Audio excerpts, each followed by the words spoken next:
And at that time, Shawn Michaels had just started wrestling. His first territory was Bill Watts in Louisiana, and he had came back home. And, as far as I know, he had always wanted to be a singles wrestler. And, obviously that's how it turned out. But at that time, after Nick Kiniski and I didn't really work out and didn't do as well as they would have liked, Shawn Michaels became my tag team partner. We were known as the American Force. How was Shawn Michaels in those days? I know you had a long friendship with him throughout the years, but how was he in those early years? I mean, you know what? It was really good because we both were wanting to learn, and so we rode together to the shows and obviously back home, and we just wouldn't stop talking about what we did wrong, what we could do better, what we did right. And Shawn, great athlete, and he had a ton of different moves, and I learned from him.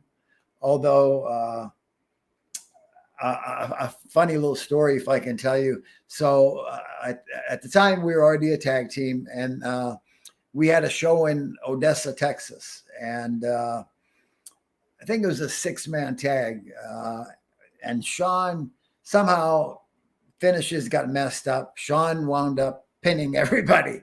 And so at that time, the guy that was the booker in San Antonio was this guy, Al Madrill. So they said, well, since this happened, we're going to give Paul a singles match. And, I had been learning stuff from Shawn, different moves and things. So when I had my singles match on TV, I used some of those moves. And, I thought, wow, great. I got some new stuff, and we're a tag team. We can look like, we can do what the other guy can do. And so the next day that I saw Shawn, man, he was pissed off. You're trying to be Shawn Michaels. You need to be Paul Diamond, so that was kind of interesting. I'm like, really didn't understand where that was coming from, but that's kind of the way Shawn was. So he already had a bit of an attitude even back then. Absolutely. And he had been in the business for maybe a year. And of course, you had your feud with the Midnight Rockers in the AWA that everyone remembers. Right. How was that, and how had Shawn progressed by this time since Texas? It's and the funny thing, right? Like I said, Shawn always wanted to be, a singles wrestler, right? And so, as I had mentioned, we were tag team partners in Texas, and then the guy that trained him, Jose Lothario, he was, a Mexican wrestler. Not sure if you're familiar, but that's who was responsible for training Shawn, and he had connections, and so Shawn got a position in the AWA, and he left me, whatever. He wanted to be a singles wrestler, and he arrives in the AWA, and guess what happens? They give him Marty Jannetty. So, kind of didn't quite go like he had planned, but they did very well. But that's not what Shawn wanted to do. But as far as what you asked, sorry, I kind of went off on a tangent. The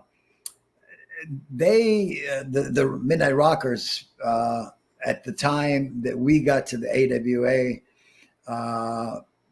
were over good and stuff, and they were the tag team champions. But I don't think they had been there that long. But as soon as we got there, the decision was made that they were going to drop the belts to us, and they were not very pleased. And basically at the time, we would go to Las Vegas, to the Showboat casino, and tape 4 weeks, 1 month worth of TV shows. So the first time we went, we had a match with them, which was a non-title match, and we beat them. And then the next time we went, they dropped the belts. And, again, when that came up, I remember the meeting with the people in charge, and they were not happy. And I don't know, that maybe they had a point. Maybe, we could have extended that and gone a lot longer with the angle. I think, them dropping the belts to us at the time sort of made them leave earlier than they may have stayed a little bit longer. And then, once they dropped the belts, they saw, this is not going to work. And they went and tried to get in contact with Vince again and, wound up getting hired. And you guys did have some matches with the Rockers in WWE, including 1991 Royal Rumble, which a lot of people still talk about today. How were those matches for you as an experience?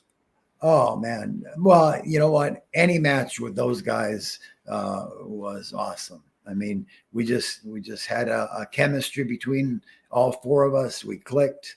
But I respect those guys, man. Great workers. Jannetty, of course, Shawn, Pat.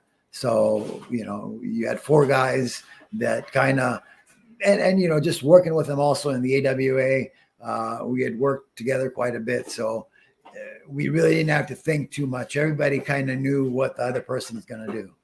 So it was very enjoyable. That's probably, the best time of my career, or at least as far as an opponent. If anybody asked me, who I liked working the best, I'd say those guys for sure.